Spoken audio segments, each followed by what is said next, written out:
Alors, on va commencer par l'empirisme, puisque Scrum est fondé sur l'empirisme et la pensée Lean. Là encore, c'est ce que l'on lit quand on étudie le guide Scrum et qu'on regarde au chapitre la théorie de Scrum.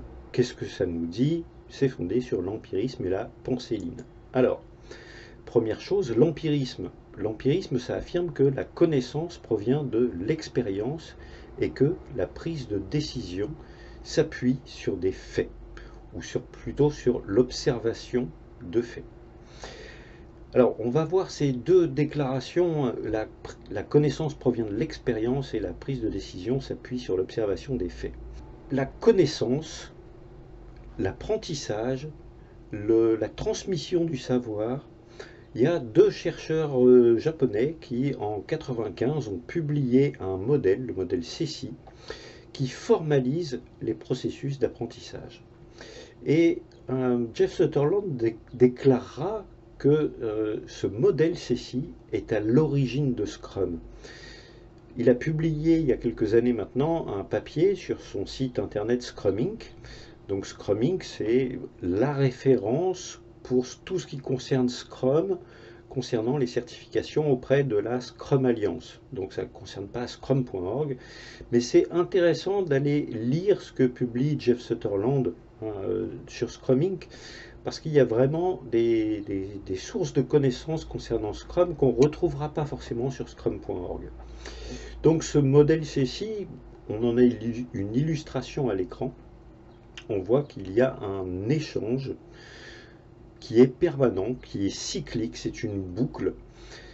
Et c'est ce qui va donner à Sutherland et Chabert cette idée d'avoir des cycles itératifs et incrémentaux.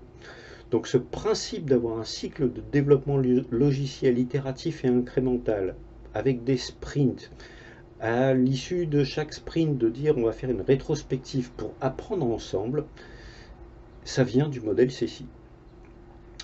Et donc ce modèle, on le reverra un petit peu en détail, mais on voit qu'il y a 4 grandes cases, qu'il y a dans ce cycle d'apprentissage, on va échanger et intégrer des informations tacites et des informations explicites, ou de la communication non verbale pour le tacite et verbale pour l'explicite. Des choses qu'on peut expliquer et des choses qu'on ne peut pas expliquer. Il y a des savoir-faire, on ne peut pas les expliquer, il faut regarder quelqu'un faire. Si vous regardez un menuisier, vous apprendrez beaucoup plus que si il vous explique comment il faut tenir un rabot ou une scie. On apprend certaines choses en fait en socialisant avec les gens, en échangeant avec eux, en étant à leur contact, en les regardant faire. C'est de la transmission de savoir, c'est de l'ordre du comportement, c'est de l'ordre de l'influence sociale. Là aussi, on reviendra sur ces éléments. Mais c'est une manière d'apprendre qui est certainement même une des plus efficaces qui existent. C'est grosso modo, faites ce que je fais et écoutez pas forcément ce que je dis. Il y a des managers qui très souvent disent faites ce que je dis mais faites surtout pas ce que je fais. Donc là, on a cette case de socialisation, et puis une fois qu'on a socialisé, une fois qu'on a intégré un certain nombre de savoirs, on va être en capacité de les externaliser, c'est-à-dire de les transmettre en les verbalisant. Et là, la personne qui va recevoir ce savoir, elle va combiner ce savoir, c'est la case qu'il y a en bas, avec ses propres connaissances à elle, et elle va assembler, construire un nouveau savoir qu'elle va internaliser et qu'elle va à nouveau retransmettre en socialisant, etc. etc.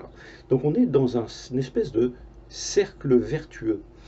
C'est de cette manière que le savoir va se transmettre au sein d'une équipe, c'est de cette manière qu'on va avoir des équipes qui vont être de plus en plus efficaces. Là aussi, on va revenir sur ces phénomènes qui font que une équipe peut croître en puissance, peut s'améliorer au fur et à mesure des sprints et devenir de plus en plus performante, de plus en plus productive, on pourrait dire.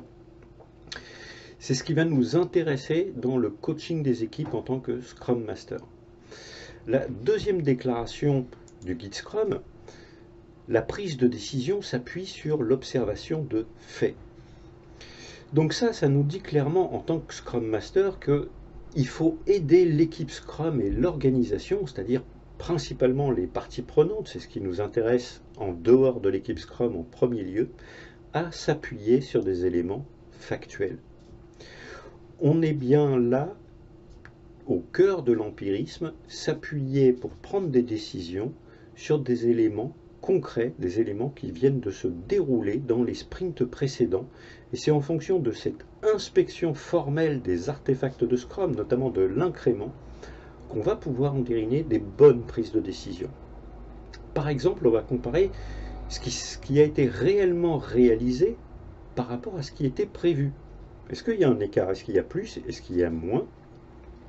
Et bien en fonction de l'écart, ça va avoir un impact sur la planification. Ça va potentiellement avoir un impact sur qu'est-ce qu'on peut potentiellement attendre de ce produit à moyen ou à long terme. Est-ce qu'on pourra avoir potentiellement plus que ce qu'on espérait au départ parce qu'on est sur de la surperformance, ou est-ce qu'on aura moins parce que l'équipe a des difficultés, elle a du mal à avancer au rythme qu'elle espérait initialement, et elle n'arrive pas à réaliser tout ce qu'elle avait prévu de réaliser. Et donc, deuxième élément, c'est un peu le corollaire du premier, on va comparer le résultat réel par rapport à ce qui était espéré. Ça vaut par exemple pour la valeur. On met un incrément de produit en production, on mesure le résultat, est-ce que la valeur que l'on mesure est conforme à ce qu'on espérait initialement ou à ce qu'on avait estimé initialement. Ça, c'est vraiment deux éléments importants qui permettent de sensibiliser à la fois l'équipe et à la fois les parties prenantes. Alors, bien évidemment, pour faire ça, ça veut dire que tout le monde doit disposer d'un certain nombre d'indicateurs factuels sur lesquels on peut s'appuyer en étant tous d'accord. Si la vélocité de la Scrum Team, c'est considéré par les stakeholders, la Scrum Team, le Product Owner, le Scrum Master, comme étant un indicateur factuel, très bien. Si les estimations de valeurs qui sont fournies par les stakeholders sont considérées par tout le monde comme un indicateur factuel, alors très bien. Mais s'il faut d'autres indicateurs pour pouvoir construire soit la vélocité de l'équipe, c'est-à-dire sa capacité à faire, sa capacité à innover, ou la valeur du produit, s'il faut aller chercher d'autres indicateurs, il va falloir aller les construire. Alors là-dessus, un Scrum Master, là encore, il peut être force de proposition, il peut s'appuyer sur l'EBM. Si vous allez sur scrum.org et que vous téléchargez le guide EBM, vous l'avez également dans le package qui vous est fourni avec cette formation, le guide EBM, vous verrez qu'il y a énormément d'indicateurs qui sont proposés. Ce n'est pas la peine d'avoir des listes de 1500 indicateurs. Les grandes lignes déjà, les principaux indicateurs, c'est une liste assez restreinte qui sont tout le temps utilisés. Le temps économisé par les collaborateurs sur la digitalisation d'un certain nombre de processus ou d'applications, c'est un indicateur majeur. Plus nos indicateurs sont en lien direct avec le business, et plus on aura des indicateurs factuels qui ont vraiment un sens.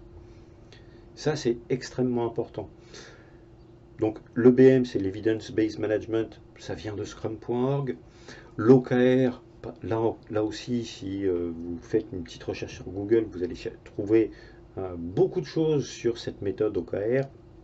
Donc vraiment, c'est basé sur des indicateurs clés de performance ou de résultats. Et l'OGSM, qui est aussi un acronyme qui veut dire objectif, goal, stratégie et mesure. Donc, on se fixe des objectifs qui nous permettent de définir un but à atteindre. On pose une stratégie, c'est-à-dire comment on va atteindre cet objectif, et puis progressivement, on mesure. Donc, toutes ces méthodes sont vraiment des éléments, des éléments de boîte à outils que le Scrum Master peut suggérer à l'équipe, aux stakeholders, aux product owners, pour pouvoir vraiment s'appuyer sur de l'empirisme. C'est le cœur de Scrum, l'empirisme. C'est la base de Scrum. l'empirisme et la pensée lean. Dans la prochaine vidéo, on verra d'ailleurs ce que c'est un peu plus concrètement que la pensée lean.